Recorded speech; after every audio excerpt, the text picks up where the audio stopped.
today I'll be talking about 5 places you can meet your life partner.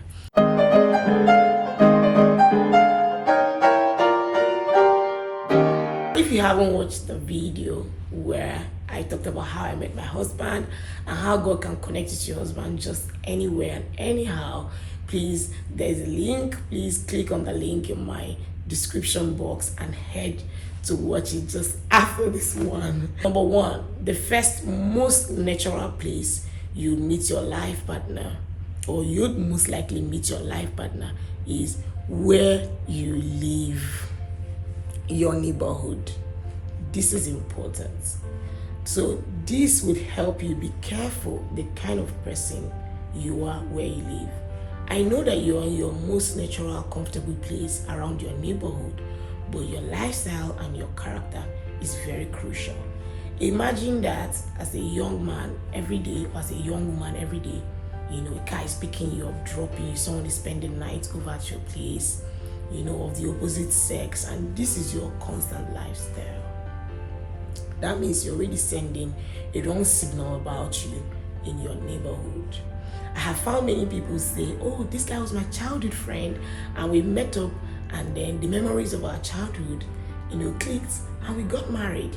So many people have found their childhood friends, very awesome, right? After a long while, they re-meet and it's amazing. So your neighborhood where you live is very crucial. It's one of the most natural places that you can find a life partner. The second place that you likely find your life partner is where you study, school.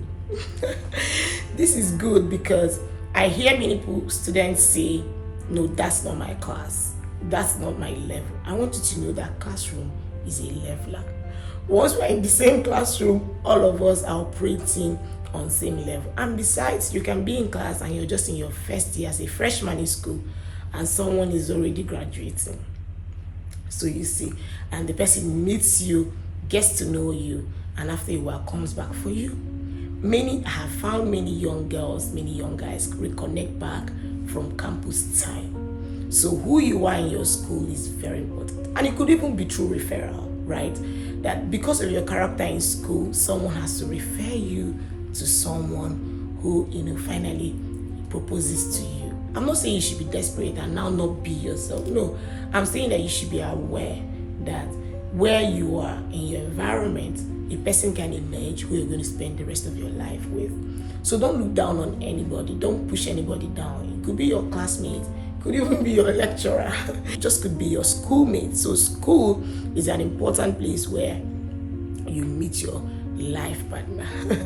And the third place, this one is the big one for me, your guess is as good as mine, is the church where you worship. This is important. Where you worship is one of the most important places you meet your life partner. The reason why I love this one so much is that there is a likelihood that we share same values. That's why we're in the same church and serving in the same church, and it's a good place to find your life partner. So that means that if you're coming to church every day, every Sunday, and you're running back home, you're not doing yourself good. You're doing yourself injustice. You need to join a service unit and serve. I know you're virtuous, you're a very good person, but we don't know. You need to be seen to be shown favor. We don't know that you're virtuous. We're not seeing it.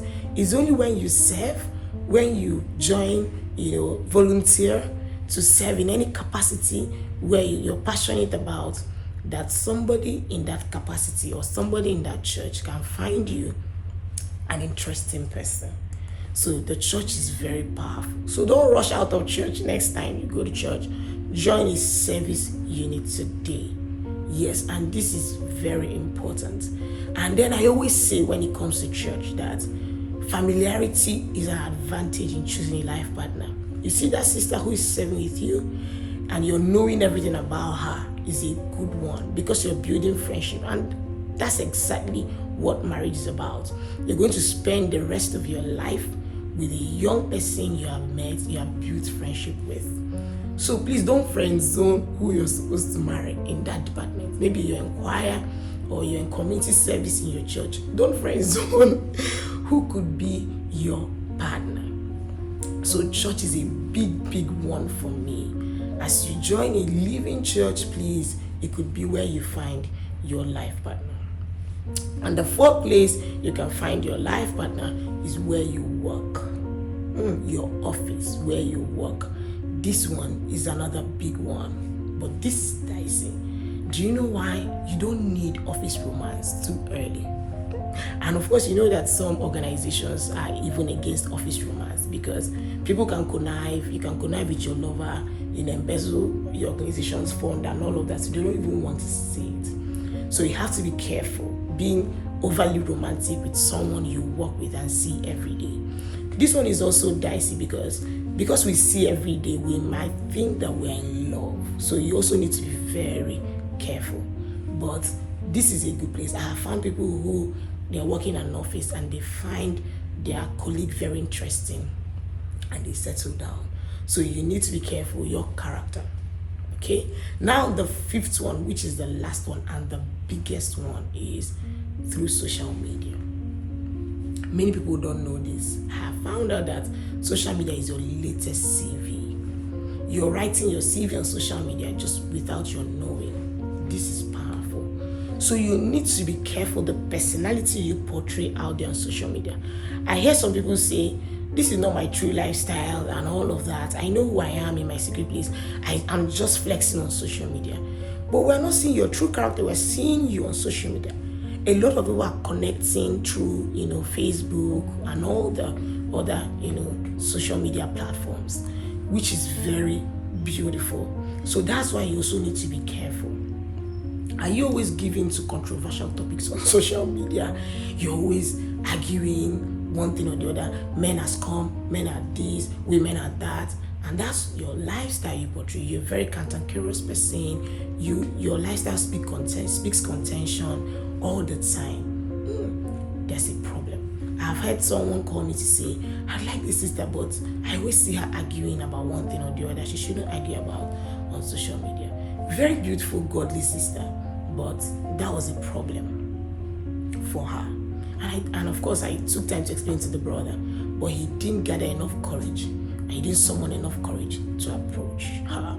So you see, right? I know another person will come for her, right? But it could have been this guy if she just portrayed herself, her natural, beautiful person, unadulterated person, loving, kind. So you need to be careful how you dress and put it out there on social media. The conversations you always find yourself. Don't be an argumentative person. Don't be a contentious person. Don't be cantankerous. It's saying you're releasing the negative vibes about your personality. I know that God sees the heart, but men look at character, they look at faces, and you're not going to marry God. Mind you, you're going to marry human beings. So you need to show up, number one, show up on social media. Put your picture. Sometimes you see someone's profile picture is a shadow. Your profile picture cannot be a shadow or a flower. Are you a flower? No. So please put your face there. It shows that you have a spark. It shows that you're living your life. Live your life. Post your pictures. Post your events. Be a lively person. I have found also that one of the symptoms and features of depression is when you hide. Depression hides. So you also need to be very careful. So don't hide your life. Don't hide yourself. Post your pictures. Put your events. Be lively. Shoot some small, videos of yourself, showing what you do, what you sell, what you're passionate about. Just live your life. But just be careful. Put boundaries on the kind of conversations that you, and even the kind of groups that you join on social media. This is important. I hope you found this video very interesting. So please remember to like, to subscribe, and share. And beyond sharing, remember to go watch, click on the link and watch How I Met My Husband. You would laugh, it will encourage you, it will also inspire you to wait for your dream man.